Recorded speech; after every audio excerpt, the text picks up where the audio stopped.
নমস্কাৰ আজিৰ ভিডিঅ'টো অতি গুৰুত্বপূৰ্ণ কেইটামান কুৱেশ্যন লৈ আহিছোঁ আৰু এই কুৱেশ্যনসমূহ আপোনালোকৰ আগন্তুক পৰীক্ষাত সহায় কৰিব বুলি আশা ৰাখিলোঁ। আজিৰ ভিডিঅ'টোত ১ নম্বৰ কুৱেশ্যনটো হ'ল কিমান চনত শ্বিলঙৰ পৰা অসমৰ ৰাজধানী স্থানান্তৰ কৰা হৈছিল? অপশ্যন এ 1970 চনত, অপশ্যন বি 1972 চনত, অপশ্যন চি 1973 চনত আৰু অপশ্যন ডি 1985 চনত। ইয়াৰ শুদ্ধ উত্তৰটো হ'ল অপশ্যন চি 1973 চনত। 1973 চনত কি হৈছিলে? অসমৰ ৰাজধানী শ্বিলঙৰ পৰা স্থানান্তৰ কৰা হৈছিলে। ঠিক আছে, ২ নম্বৰ কুৱেশ্যনটো কি আছে চাই লওঁ। অসম চুক্তি স্বাক্ষৰতাৰ সময়ত অসমৰ মুখ্যমন্ত্ৰী কোন আছিল? Option A Tarun Gogoi, option B Prafulla Mahanta, option C Hiteswar Saikia আৰু অপশ্যন ডি ভূমিধৰ বৰ্মন। ইয়াৰ শুদ্ধ উত্তৰটো হ'ল option C Hiteswar Saikia.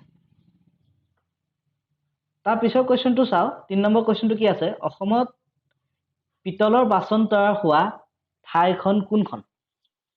Option A Barpeta, option B Sarthebari, option C Orang আৰু অপশ্যন ডি হাজো।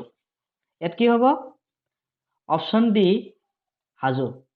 হাজো হ'ল অসমৰ পিতলৰ বাচন বৰ্তন তৈয়াৰ কৰা ১ নম্বৰ জেগা। বৰপেটাত সৰ্থেবাৰীটো কাঁহৰ বাচন বৰ্তন তৈয়াৰ কৰা ১ নম্বৰ জেগা, কিন্তু এইটো নহয়, হাজো হ'ব। ঠিক আছে, তাৰ পিছৰ কুৱেশ্যনটো চাওঁ। ৪ নম্বৰ কুৱেশ্যনটো কি আছে? অসমৰ কোন ঠাইত কাঁহৰ বাচন বৰ্তন তৈয়াৰ কৰাৰ বাবে বিখ্যাত? Option A Tihu, option B Hajo, হাজোটো হ'ব নোৱাৰে, এইটো পিতলৰ হয়, অপশ্যন চি সৰ্থেবাৰী আৰু অপশ্যন ডি যোৰহাট। ইয়াৰ শুদ্ধ উত্তৰটো হ'ল অপশ্যন চি সৰ্থেবাৰী। সৰ্থেবাৰী অসমৰ ভিতৰত কাঁহৰ বাচন বৰ্তন তৈয়াৰ কৰাত বিখ্যাত। তাৰ পিছৰ কুৱেশ্যনটো চাওক। ৫ নম্বৰ কুৱেশ্যনটো আছে হাতী দাঁতৰ আ অলংকাৰ তৈয়াৰ কৰাৰ বাবে অসমৰ কোন ঠাইত বিখ্যাত? Option A Sarthebari, option B Barpeta, option C Dhubri আৰু অপশ্যন ডি হাজো। ইয়াৰ শুদ্ধ উত্তৰটো হ'ল অপশ্যন বি বৰপেটা। বৰপেটা হ'ল হাতী দাঁতৰ আ অলংকাৰ কৰাৰ বাবে বিখ্যাত। তাৰ পিছৰ কুৱেশ্যনটো হ'ল অসমৰ তামৰ আকৰ ক'ত পোৱা যায়? Option A Dhubri, option B Nagaon, option C Barpeta আৰু অপশ্যন ডি সৰ্থেবাৰী। ইয়াৰ শুদ্ধ উত্তৰটো হ'ল অপশ্যন এ ধুবুৰী। ধুবুৰীত তামৰ আকৰ পোৱা যায়। ৭ নম্বৰ কুৱেশ্যনটো হ'ল অসমৰ কপাহ উৎপন্ন হোৱা ঠাইখনৰ নাম কি? অপশ্যন এ গাৰো পাহাৰ, অপশ্যন বি কাৰ্বি পাহাৰ, অপশ্যন চি মিকিৰ পাহাৰ, অপশ্যন ডি মিজো পাহাৰ। ইয়াৰ শুদ্ধ উত্তৰটো হ'ল অপশ্যন চি মিকিৰ পাহাৰ। মিকিৰ পাহাৰত অসমৰ ভিতৰত আটাইতকৈ বেছি পৰিমাণে কপাহ উৎপন্ন কৰা হয়। ঠিক আছে, তাৰ পিছৰ কুৱেশ্যনটো চাওক। এৰী, মুগা, পাটৰ কাপোৰ অসমৰ কোন ঠাইত উৎপন্ন কৰা হয়? Option A Nalbari, option B Barpeta, option C Sualkuchi আৰু অপশ্যন ডি সৰ্থেবাৰী। ইয়াৰ শুদ্ধ উত্তৰটো হ'ল অপশ্যন চি শুৱালকুছি। শুৱালকুছি পাট মুগাৰ বাবে বিখ্যাত। তাৰ পিছৰ কুৱেশ্যনটো হ'ল অসম সাহিত্য সভাৰ প্ৰথম অধিৱেশন কেতিয়া হৈছিল? অপশ্যন এ 1915 চনত, অপশ্যন বি 1980 চনত, অপশ্যন চি 1922 চনত, অপশ্যন ডি 1917 চনত।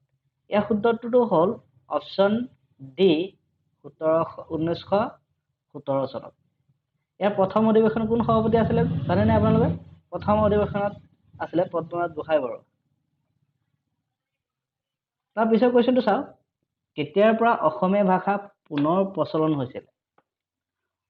অপশ্যন এ 1872 চনত, অপশ্যন বি 1874 চনত, অপশ্যন চি 1873 চনত আৰু অপশ্যন ডি 1877 চনত। ইয়াৰ শুদ্ধ উত্তৰটো হ'ল অপশ্যন চি 1873 চনত। 1873 চনৰ পৰা কি হৈছে অসমত পুনৰ অসমীয়া ভাষাত প্ৰচলন হৈছিলে। 11 নম্বৰ কুৱেশ্যনত কেতিয়াৰ পৰা অসমৰ অসহযোগ আন্দোলন আৰম্ভ হৈছিল? অপশ্যন এ 1907 চনত, অপশ্যন বি 1908 চনত, অপশ্যন চি 1917 চনত আৰু অপশ্যন ডি 1920 চনত।